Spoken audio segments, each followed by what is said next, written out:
Because of my performance at third year level, I was allowed to do honors in 1 year. If you got over 70% to the third year, those then you are allowed to do honors in 1 year. And I was allowed to do honors in 1 year. He was not allowed to do honors in 1 year, but he still taught me.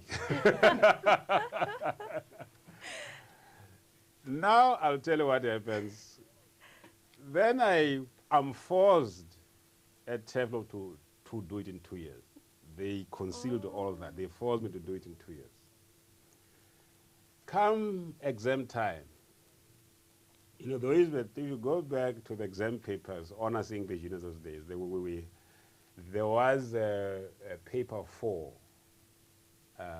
It's called Modern Period. You know, they said you read all major novels, poems, plays from 1832 to the present day. A whole library.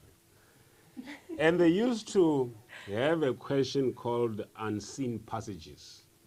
They would look for a stanza from an obscure poet and say, who wrote this and why? So very primitive kind of questions. So there were four such stanzas. So those days I used to be a better student than I am now. I was able to identify all of them. Now Eccles, and the Sparks were expected to mark my paper. They couldn't mark that paper, that question, because they didn't know. So, I mean, I was a rebel. So at this day, they asked me in, man. Oh, Gessler, come here, man. Let's sit. And they gave me coffee. And they were very nice. I said, but what's happening? These boys liking me today. What's happening here? So they say, yeah, man, Hustler, this poem, do you think it comes from Swinburne? So, you know, we had to take my script, walk up to the library. I would have to take the books out and say, you see, this stanza comes from that poem. Oh, no. This stanza from the, yes! That's how they marked my paper. You marked it yourself? Yes. In 1963, that's how they marked them. I had to go and pull out the book for them. I said, this one happened. And that's how I got my honors there. Okay. That's how. That's how. So the relationship between black staff and white staff was a very strained one. Very, very strained one. We took up the casuals as junior staff because our seniors had worked so long in band education offices. They wouldn't protest. They wouldn't protest. No, they wouldn't. I remember when we were fighting for equal scales. That it was not particular then. It was Professor Oshoff. I'm sure you remember. I remember we were in A1, that first lecture hall, the A1 after the central administration, in the old central administration. We had the meeting with, it was the Black Staff Association and with Protahware and the senior fellows there. And Boyo was there. So he says, yeah, tell me, why do you want equal scales? So I stood up and I said, total justice, total equal work, what equal pay for equal work. I went through all those things. Then I won't name the professor, the black professor who said, this thing about equal scales, I can't understand. Where does it come from? I don't want to earn as much as Professor Boshoff. I really don't, because he stays in town, I stay here. But I was so angry. But finally, we got equal scales. Okay. Equal scales, yeah. So that was a big battle. Then we went separate. We were separate. But when they realized that we were becoming very, very strong, Me and Professor Mohanwe, one time, we wanted to establish a national Black Star Association. Me and Professor Mohanwe, was it 1965, 66, thereabout. We went to Ngoya, we went to Wentworth, we went to Fort Hare, before the University of the Transkei, before the University of Transkei was built. Even before the Transkei was a republic. We toured, we went throughout, we even go to Gaborone to go and mobilize. We went to Fort Hare. I remember when I went to Fort Hare, Professor Bob Bibiseretlo was the Dean of Science, was there. So I said, guys, let us come together and form one Black Star Association. Then at Fort Hare those days, then there were problems about, the pondos and the tembus and tribalism at Fort Hare was so rampant. Oh, it was very, very, very. But when they realized that we're beginning to mobilize countrywide, when they realized, and those are the days when now we begin to speak about black consciousness throughout, they realized they wanted us to merge again with the White South Association, so as to neutralize us. And we refused. For years, we refused. Oh, it was bad. So I think but we were able then to link up with other black institutions. Then Professor, who is the one who just was vice rector in Ngoya, he just retired,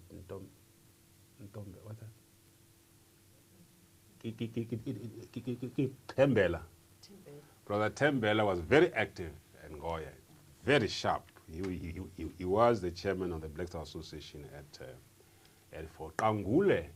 Was at Fort Hare, he died, a brilliant African scholar in languages. And we began now to link up not only with universities, but with the black communities. There used to be a committee of 10 in Soweto, chaired by the late Dr. Kinyembezi. The vice chairperson was Dr. Mtlana and other people. So we linked up with that. We linked up also with the theologians, in the country, the church organizations, the more progressive church organizations. We even linked up with the ZCC, the indigenous African churches. And when they realized that, they're going to stop us. And that's the beginning of the moment where Black Star Association and the Afrikanner-Dom of the North identified so much with the student movement. And that's how we end up in court in 1975, and of course exile. Okay. So yeah, so that was that. Okay. Tell us more about how the Turfloop testimony came about. I think you've started. Yeah. Terra Likota, Nefolo Vodo, Seth Cooper,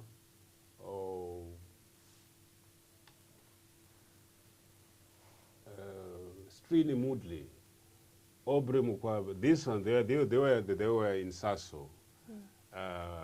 Barney Pichana, Steve Biko, all the guys. When Mozambique, when the Frelimo were given provisional independence in 1974, we were so excited. The country. I mean, the freedom was just across the road here, and we were so excited. I won't forget that. And of course, Turfloop was always the source of all troubles in the country, as of now. You won't believe the excitement that gripped us those days. And then they started organizing rallies, support rallies in Durban, throughout the country, and at Turfloop. Okay. I remember that day when, I don't know what I'm talking about. Yeah. When the mobilized terror was around, and other people, even Aubrey Mukwena who's also a member of parliament now. Brilliant, very fluent. I don't know why he's not as visible now as he used to. He was the most articulate of all of them. But I think he's calming down now. He's building houses. There was such excitement that day. You know, the students were rampaging, singing war songs and stuff like that. And then, of course, there were the police, the Caspers, the Quellas, all over campus. And the students were in a mad rage. So there used to be the president of the SRC now, I forget his name, but he went to Robben Island with all of them, but it's quiet now. He looked very much like Kaunda. So I don't know, I've forgotten Teflon now. You see, the old SRC office, they used to be a little path from the SSO office up to Mzimkulu. Remember that? And there used to be a little road there that went down to the staff houses down there. And there used to be a little marola tree there. So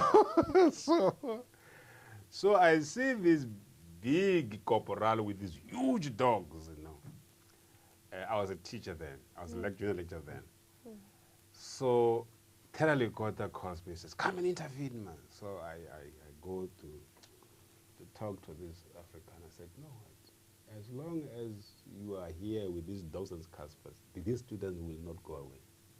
You'll never contain this Temule Teflop unless you leave this place. As I talk to this commander, I forget his name, a notorious guy here in the Northern Province, I forget his name now. The president of the SRC rushes towards us.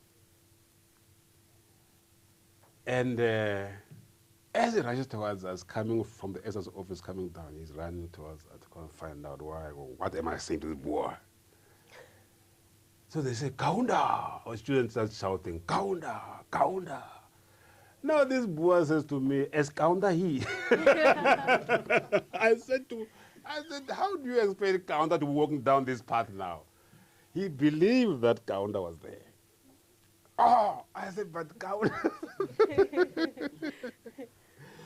As I do that, then the students get very fierce. Matsapula, who is now an advocate, I think it's in Chicago, I don't know where he came back. He went to Chicago and married an Afro-American there. An advocate, Matsapula, very close to the late Collins Ramos's late son. You remember him? Ultra left. Here I am trying to make peace between the warring students and the foolish police. Matsapula comes to he stands between me and this cop. He says, you go and tell your minister of injustice to fuck off from here. Of injustice. The minister of injustice. There was such turmoil. After that, there was war. There was war throughout. Real war. I said, I give up here. And then we moved from down there, from where that tree there, up to the lecture halls. There was war. And here I am trying to make peace between Terra Likota and Matsapula and everybody. So we get to A1, I'm going to A1, A2, those flat lecture halls there. Now, it was written, Viva Zamora, viva! Viva Zamora, all over the walls. Viva Zamora, my chef. Now the same boy says, who's Viva Zamora? So Matsapula says, no, Viva Zamora is a student in the Faculty of Law. He went mad. Oh, it was a moment of high comedy, man. It was tense, but there was a moment of real laughter when you think back. So, okay,